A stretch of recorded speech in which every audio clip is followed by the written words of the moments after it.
Fusch-Ratgeber präsentiert die MZ-Tour. Kapitel 4: Die Heimreise. Endlich wieder auf der Straße. Das wurde aber auch mal Zeit. Kann ja nicht sein, dass das sowas wie ein erholsamer Urlaub wird. Claras dritter Gang teilt unsere Einstellung allerdings nicht, denn ihm sind die Strapazen der mittlerweile 4 Wochen auf Achse langsam zu viel.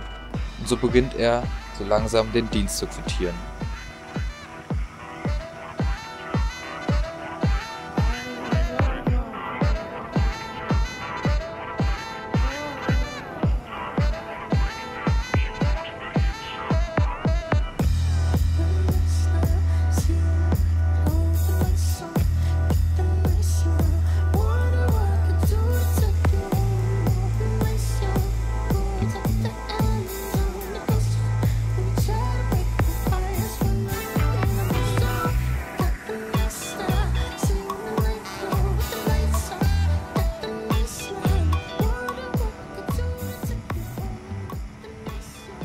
Wir fahren bis spät in die Nacht und so schaffen wir 380 Kilometer.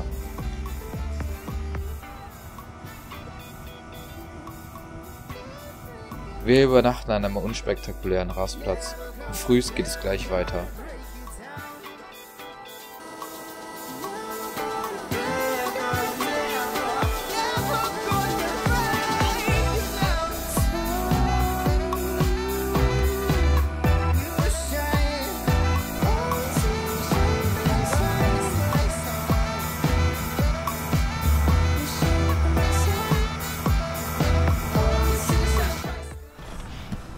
So, also, ja gut, beim Zelten heute Morgen habe ich Übernachtungslagersvideo vergessen, aber jetzt hier nochmal Kupplung nachgestellt.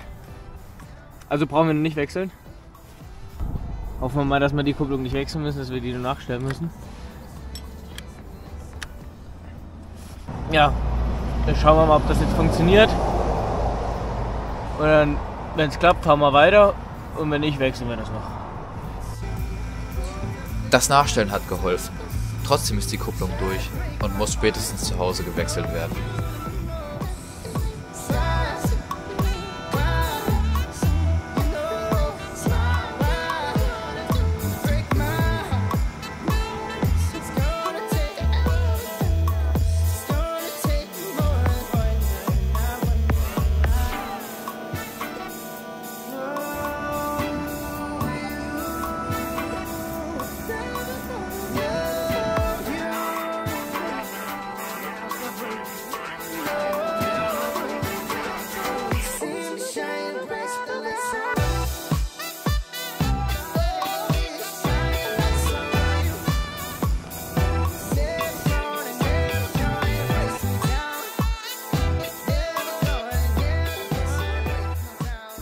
Jetzt, wo die Fahrzeuge einmal laufen, muss das Wetter natürlich zeigen, dass es damit nicht konform ist. Und so geraten wir in die größte Regenfront seit Polen. Es hilft nichts, wir müssen es aussitzen. Aber wenigstens in einem McDonald's, um zumindest placebomäßig unsere Sachen zu trocknen und alle Geräte wieder mit Strom zu versorgen.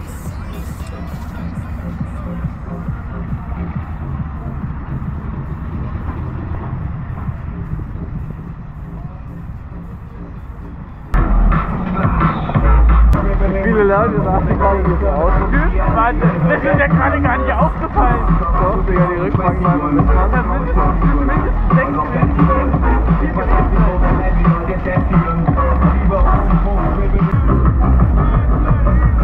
6 Geil, das ist enorm.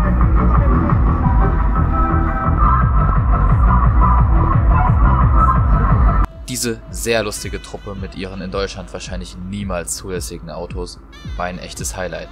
Nach einigen Fotos, die wir mit ihnen gemacht haben, sind wir weiter in die Nacht gefahren. Und trotz Regenpause haben wir heute 370 Kilometer hinter uns gebracht.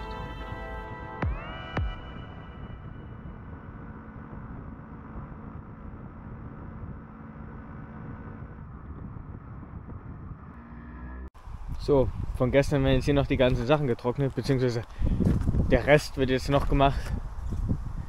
Wir lassen jetzt hier noch ein bisschen auslüften, der Großteil ist jetzt schon trocken.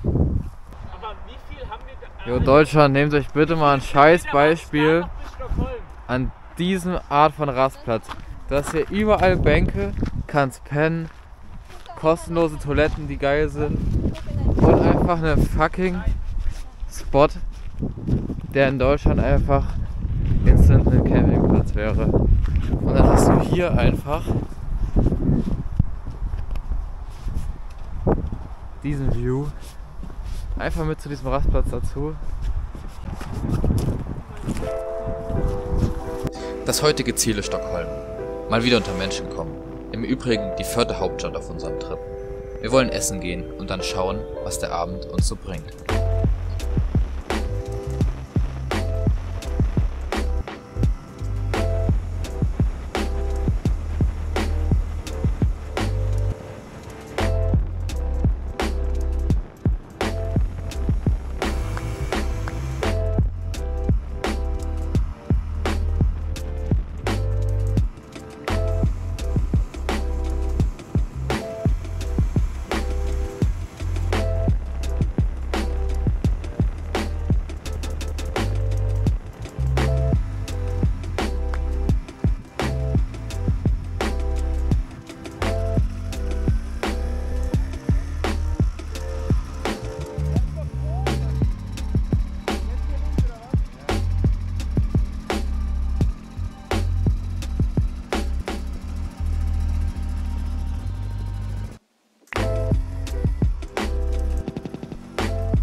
Wer den Leerlauf nicht findet, muss leiden.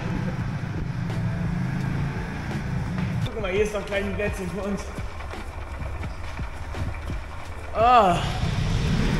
Ich will nur sagen, dass wir uns das besaufen werden mit billig. Ja, der Witz ist, ich kann das ja noch mal erklären, die noch nicht in so einem Land waren.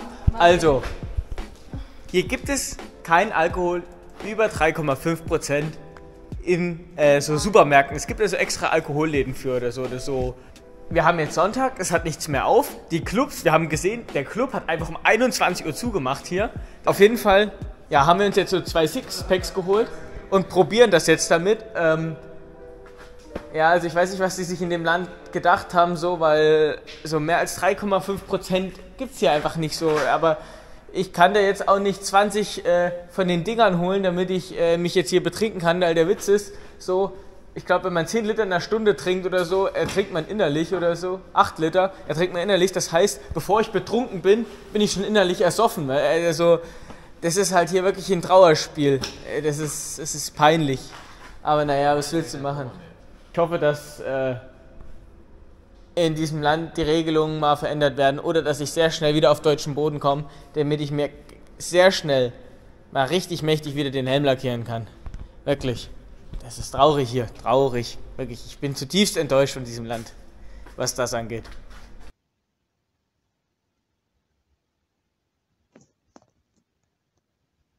Auf jeden Fall haben wir hier in dieser Garage geparkt und haben uns dann einfach direkt neben die Motorräder gelegt. Und jetzt einfach eben so, vor 10 Minuten kam einfach so ein Dude an und meinte, dass wir das nicht machen können. Ich verstehe überhaupt nicht, was der hat, Alter. Der hätte uns ruhig noch pennen lassen können. So, ich meine, wir wollen so in so einer Stunde gehen oder so. So, schon ein bisschen assi. Man, an sich hat man hier übel gut geschlafen, weil einfach so war schön angenehm warm und so. Und dann kommt er einfach und sagt so, ja, nee, dürfen wir nicht. So, wir haben jetzt hier unseren Scheiß fertig zusammengepackt. Und Ron zieht jetzt noch die Kette nach, damit die Spannung wieder passt.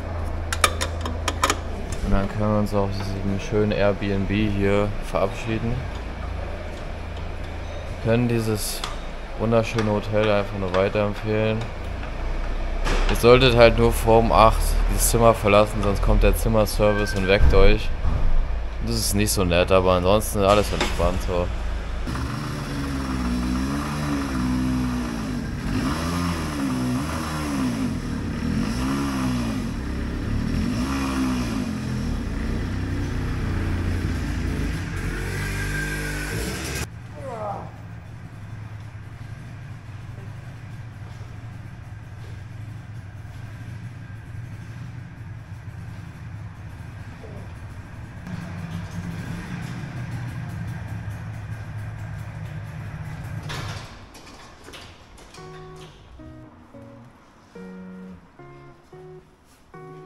Leider nicht verkatert, dafür umso früher starten wir in diesen Tag.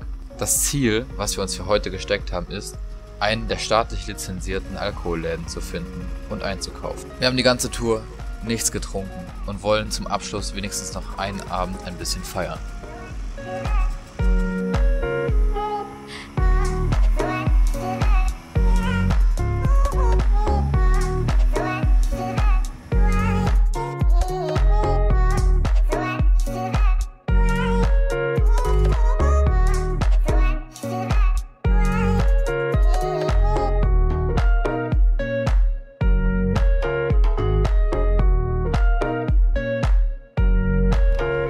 Bei dem dritten Anlauf jetzt sitzen wir auf feinsten Wodka und anderen Alkohol.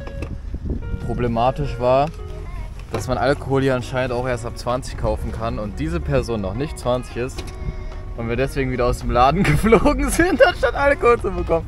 Jetzt mussten wir dann hier zu dem anderen Laden gehen und ich musste es alleine kaufen, aber jetzt haben wir Alkohol.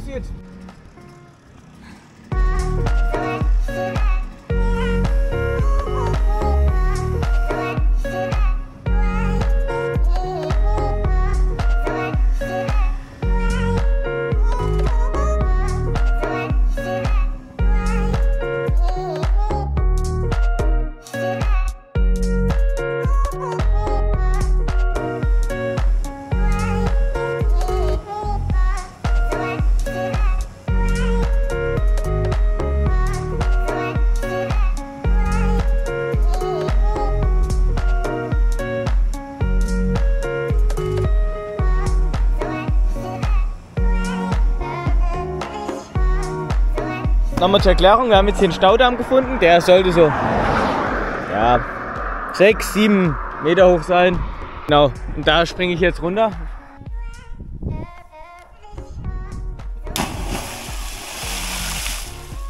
Die Batz, ey! Komm mal.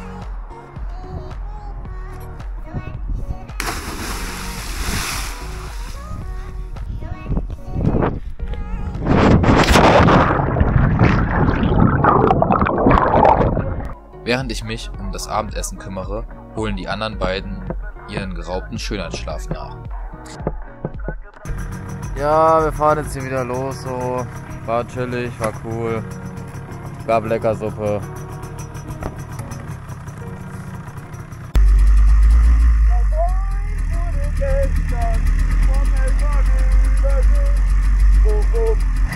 Jetzt ist er nicht mehr am Leben und du nicht mehr vergeben. Ich hab Bock auf dich.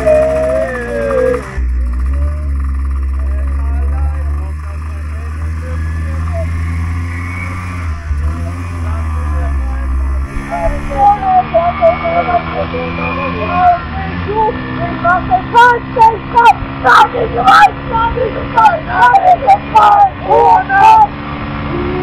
Ja, schon wieder Bock auf dein Oh no! Sag ich was, ich mach.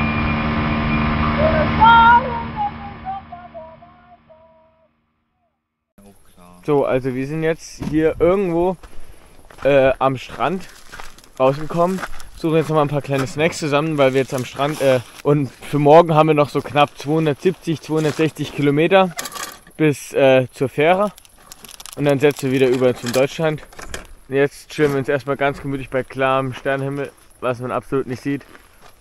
Mit fetten Mond an den Strand und essen erst noch mal mehr oder weniger ein kleines Abendbrot. Dann bauen wir das Zelt auf und dann legen wir ins Pennen. Ist hier so ein Haus? Ganz entspannt an dem Strand, wo so Klos drin sind. Warum geht es die scheiß Musik an? Hier richtig geile Klos und so. Steht hier drüben einfach noch ein Haus. Mit so Umkleidekabinen und Strom. Ja. Und wir haben uns entschieden, wir übernehmen das für heute Nacht. Und pennen jetzt einfach ganz gemütlich hier drinnen. Bauen jetzt hier drinnen alles auf, müssen wir kein Zelt aufbauen. Dann wird geisteskrank gemütlich. Und ich hoffe, dass uns nicht wieder so ein Parkhauswächter hier rausschmeißt. Das wäre schon nicht so cool. So, jetzt nochmal morgen. Das war jetzt hier unser Schlafplatz. Gestern Abend waren wir richtig mächtig wieder den Helm lackieren. Danke auch nochmal an denjenigen, der diese tolle Hütte dahin gebaut hat. Übernachten mit diesem Luxus sind wir gar nicht gewöhnt. Einfach richtig chillig. Halt hier das andere Häuschen, hier das, wo wir drin gepennt haben. Hier sind halt die Klos drin. Und einfach so ein geiler Strand. Richtig entspannt, ey. Wirklich. Das ist der absolute Wahnsinn.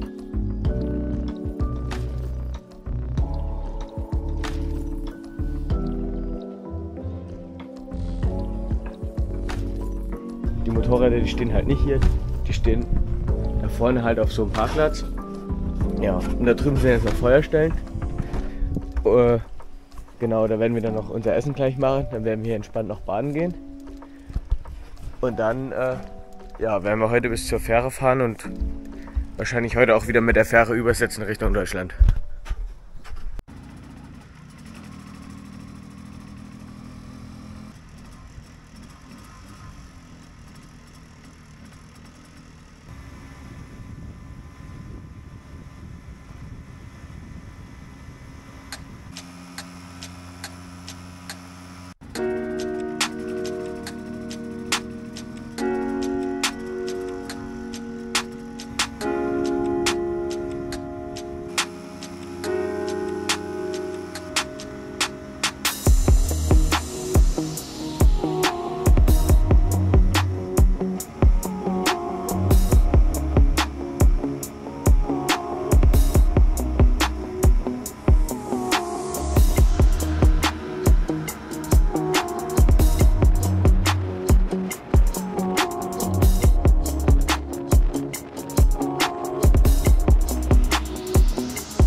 Wir erreichen gegen 23:15 Uhr den Hafen von Trelleborg.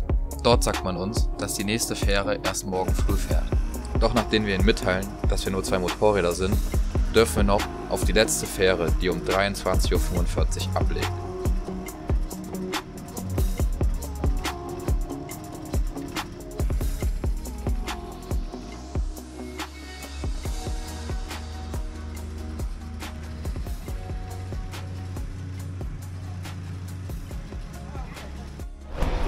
Ja, also das Motorrad ist halt hier so mit dem Spanngurt gesichert, aber die haben gedacht, so, weil das halt nicht so umfällt und so, ja, lassen wir das einfach so gesichert. Wir haben zwar einen Gang reingemacht, aber das kann man immer noch geisteskrank schieben. Deswegen haben wir jetzt hier einfach von so einer Zeltleine einfach um die Vorderbremse drum gebunden.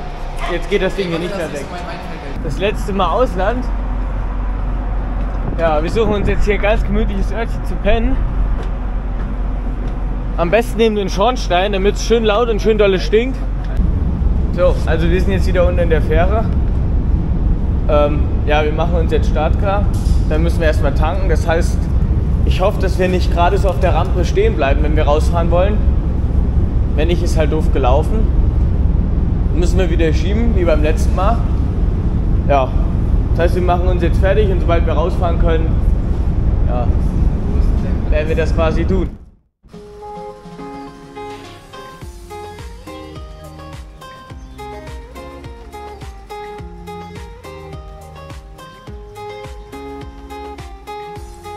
Die Nacht auf dem Teppichboden der Fähre war nicht gerade die erholsamste. Und nach einem kurzen Frühstück und der Suche nach einem Schlafplatz haben wir uns dann nochmal hingelegt.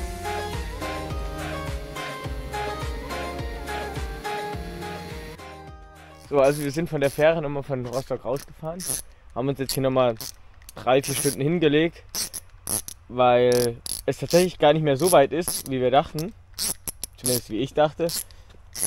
Und deswegen fahren wir heute schon den Rest einfach durch. Wir werden jetzt hier nochmal, weil hier schon fast kein Profil mehr ist auf dem Hinterrad, das ja, mit dem Seitenwagenrad tauschen, weil das viel weniger abgenommen hat.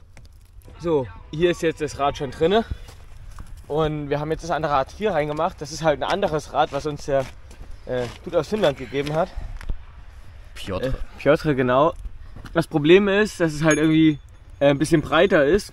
Und deshalb passt dieser Abstandshalter halt nicht mehr rein. Der ist halt viel zu dick. Und zum Glück haben wir noch aus den Kugellagern die inneren Lagersitze aufgehoben. Und die werden wir jetzt ganz gemütlich einfach dazwischen quetschen als Abstandshalter mit noch ein paar Unterlegscheiben. Dann sollte das eigentlich perfekt passen. So, wie man jetzt hier sieht, das funktioniert einwandfrei. Die sind nur ein bisschen versetzt. So. Ja, das ist egal, das passt schon. Ein bisschen Schwund ist immer.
Von Rostock in Richtung Eisenach gibt es quasi keine Alternative außer der Autobahn.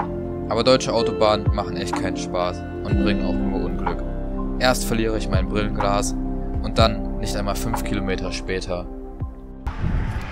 Ja, so viel dazu. Wir sind gerade hier auf der Autobahn, waren die ganze Zeit entspannt mit 80 unterwegs und auf einmal ist zack, einfach das Hinterrad weggefetzt.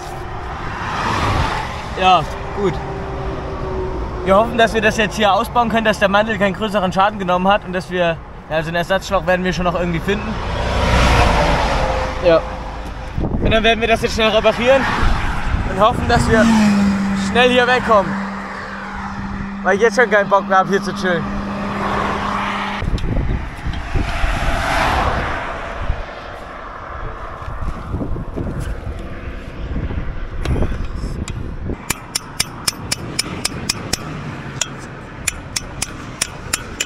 Ich halte das für eine nicht sehr schonende Art und Weise, den Mantel abzuziehen. Oh, oh, oh, Digga. Woo, das ist das Ventil. Hui.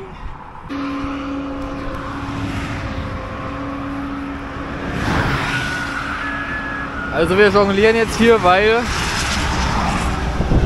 nach 2 Stunden der Reifen wieder drauf ist und hoffentlich auch halten wird.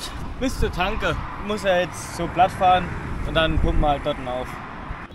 Kurz vor Abfahrt kam es zu einer brenzlichen Situation. Ein paar andere Motorradfahrer wollten scheinbar anhalten, um uns zu helfen. Schon kurz Angst, das wird eine langweilige Dokumentation am Ende. Ich wollte gerade sagen, es wäre jetzt peinlich geworden, wenn jetzt auf den letzten 500 Kilometern nichts mehr passiert wäre. So. Was hätten wir dann sagen wollen? So? Ja, ist mal alles gut gelaufen. Weißt du, kannst du ja auch nicht machen. So, da hätte ich dann wieder einsetzen müssen. Und hätte wieder irgendwo reinfahren müssen.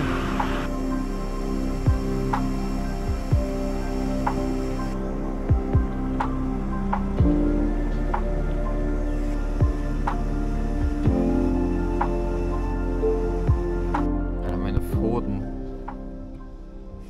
So sehen die halt seit 2 Wochen konstant aus. Ich sage es euch, wenn ihr so Hygienefanatiker seid, macht nicht so eine Scheiße.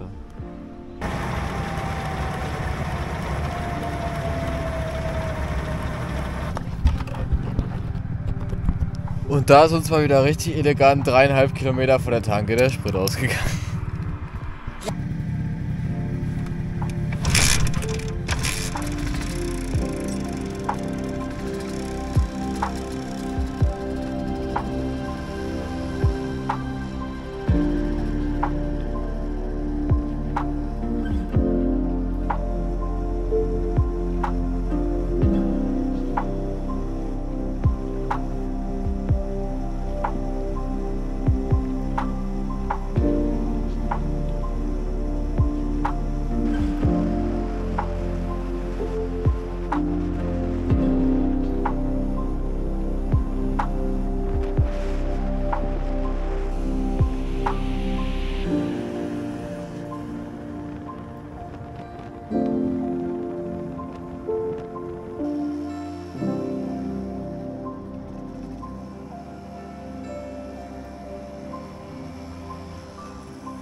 Erstmal Bierchen. Prost. I guess you're back. Are you gonna tell me where you went? All the messages I sent with no reply. It's like that. You're just gonna walk into my room. I hate how you assume I'll take the pleasure and the pain, the sorrows in your brain. 'Cause I know you're on the run. I'll take the pleasure and the pain, your secrets to my grave. 'Cause you are the only one. 'Cause you are the only one.